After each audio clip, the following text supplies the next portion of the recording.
What if much of what you learned about money was incomplete? What if the traditional path to security, get good grades, find a stable job, work hard for a paycheck, wasn't the whole story? Our education system is great at creating employees, but it often falls short when it comes to teaching you how to build real wealth. Today, we're pulling back the curtain on the financial lessons that separate the wealthy from the rest. These aren't just trendy life hacks. They are time-tested principles, visible in the ruins of ancient empires and practiced by today's top billionaires. These are the concepts they use to build fortunes, while many people are busy working for a salary. Stick with me, because the final lesson is the one that truly separates the players from the spectators in the game of wealth. Section 1. The historical origins of wealth and power. To understand the billionaire mindset, you have to understand the true nature of money. And for that, we need to look back in time. Long before stock tickers and spreadsheets, the wealthiest figures in history understood a fundamental truth. Wealth isn't just about hoarding gold coins, it's about controlling systems. In ancient Egypt, true wealth wasn't just gold, but grain. The pharaohs knew that controlling the food supply meant controlling the people. They built massive granaries, not only to prevent famine but to consolidate their power. Wealth was about tangible, essential resources. In ancient Rome, wealth was about infrastructure and influence. A figure like Marcus Crassus, considered one of history's richest men, didn't just count his silver. He acquired vast amounts of property, including apartment buildings to generate rental income. He famously operated his own fire brigade, which would rush to a fire, negotiate the purchase of the burning building for a tiny fraction of its worth, and only then put out the fire. He understood that owning the systems people depend on is the ultimate source of cash flow. His fortune was built by owning assets that worked for him. And even earlier, in Babylon, the wisest merchants tracked their wealth on clay tablets. They were masters of lending, trade, and credit, understanding that wealth could be created through smart agreements.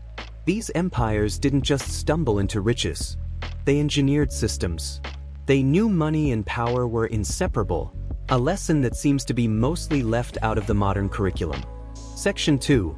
Why schools often fail to teach real money lessons. Now, let's contrast that with a typical formal education. Have you ever wondered why, after more than a decade in school, you might not have had a single required class on investing, debt management, or building a business? The reason is surprising. The public education system wasn't originally designed to make you a wealth builder. It was designed to make you a reliable part of the economic machine. As author Robert Kiyosaki famously says, schools teach you how to work for money, but don't teach how to make money work for you. The structure of our education system is often built around creating good employees. You're taught to follow instructions, avoid mistakes, and trade your time for a predictable salary. This path feels safe, but it's the very definition of what Kiyosaki calls the rat race.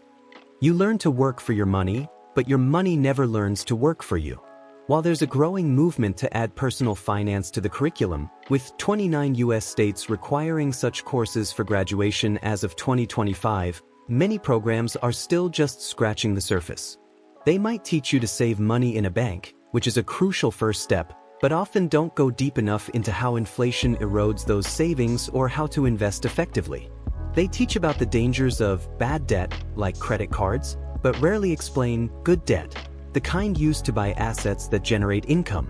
The system can be great at giving you a specialized skill so you can be a cog in someone else's machine, but it doesn't always teach you how to build the machine yourself. Section 3. Billionaire Lesson 1. Money is a tool, not a goal. For most people, money is the finish line. You work to earn it, you spend it, and you hope there's some left. For billionaires, money is the starting block.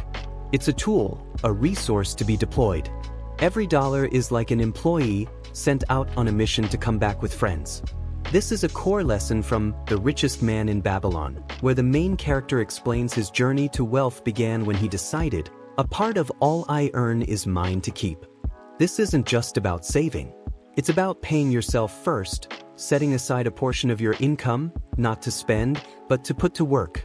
This is the seed from which your wealth can grow.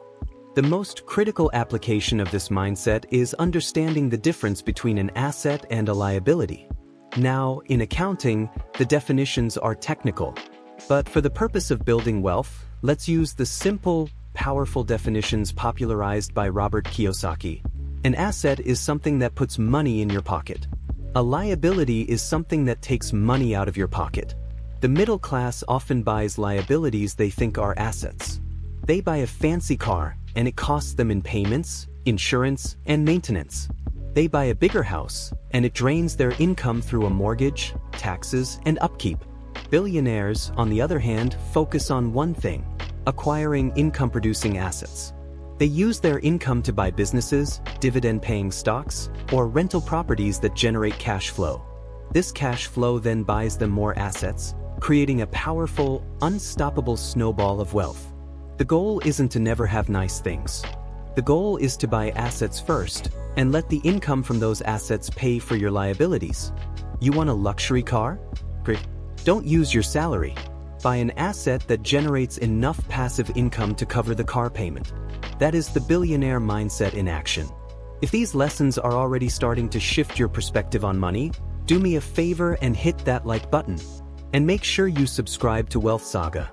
We believe financial education is a right, not a privilege, and we're dedicated to bringing you the information you need to build your own empire. Section 4, Billionaire Lesson 2, The Power of Leverage and Asymmetric Risk. The second lesson is about multiplying your force. Most people trade their time for money, a 1-to-1 ratio. This is the slowest path to wealth imaginable, because there are only so many hours in a day. Billionaires understand this limit and instead use leverage. Leverage is the art of using other people's resources to multiply your returns. The most common form is using other people's money. When the wealthy invest in a massive real estate project, they rarely use only their own cash. They use borrowed funds from a bank. They understand that if they can borrow money at 5% interest and invest it for a 15% return, they're generating wealth with the bank's money. This is what's known as good debt. But leverage extends beyond money. The most successful people, from Andrew Carnegie to Bill Gates, mastered leveraging other people's time and talent. They build teams and create systems. They live by the principle that if someone else can do a task 80% as well as you can, you should delegate it and focus on higher leverage activities. Their obsession isn't with doing it all, but with making the key strategic decisions that multiply the entire organization's efforts.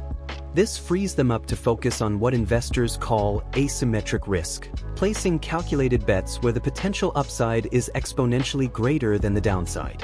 While many people are terrified of losing money, the wealthy understand that calculated risk is essential for massive rewards. They manage this risk by diversifying their capital across different industries and asset classes, ensuring that one failure doesn't sink their entire ship. They think in terms of probabilities and payoffs, always asking, how can I invest a little for the chance to gain a lot? Section 5. How to apply these lessons today. Building your empire. Knowing these principles is one thing. Applying them is another. You don't need millions to start. The journey to wealth rarely begins with a pile of cash. It starts with a mindset shift and a single, methodical step. First, adopt the Babylonian principle: pay yourself first. Before you pay your rent, bills, or anything else, set up an automatic transfer of at least 10% of your income into a separate investment account. This is non-negotiable. This is the money that will work for you. You must learn to live on the remaining 90%. This discipline alone can make you wealthy over time. Second, commit to your own financial education. Since the traditional system often leaves a gap, you must fill it yourself. Read the books they might have skipped in school, like The Richest Man in Babylon and Rich Dad Poor Dad. Follow channels like Wealth Saga that are dedicated to real financial literacy. Surround yourself with people who talk about investments and business, not just office gossip. Third, and this is the most important step, you must start acquiring assets. Your first asset doesn't have to be a skyscraper. It can be a low-cost index fund. It can be a course that teaches you a high-income skill you can turn into a side business. It can be a small rental property you purchase using leverage from a bank. The key is to start. With every dollar you spend, ask yourself, is this buying me an asset or a liability? Your goal is to create a stream of income from your assets that eventually surpasses your expenses. That is the definition of financial freedom. It isn't about a magic number in your bank account, it's about cash flow. Conclusion: the gap between the wealthy and everyone else isn't just a matter of luck or inheritance, though those certainly play a role. It is also a gap of knowledge, and that's the part you can control. For centuries, the principles of wealth have been hidden in plain sight, encoded in the history of ancient empires and the biographies of modern tycoons. They teach us that while school can prepare you for a job, only you can prepare yourself for freedom. They teach us that money is not just something to be earned and spent, but a tool to be acquired and multiplied. And they teach us that the foundation of wealth is not a high salary, but a portfolio of assets that puts money in your pocket, month after month. The journey begins not with $1 million, but with a single decision: the decision to stop being just a worker in the economic machine and to start becoming an owner of it. The secrets are out. The path is clear. The only question left is, will you take the first step? Start your wealth saga now. If this video opened your eyes, hit the like button, subscribe, and share this with someone who needs to hear it. And be sure to watch my next video, where we'll break down the #1 mindset secret that allows billionaires to turn economic crises into fortunes. You don't want to miss it.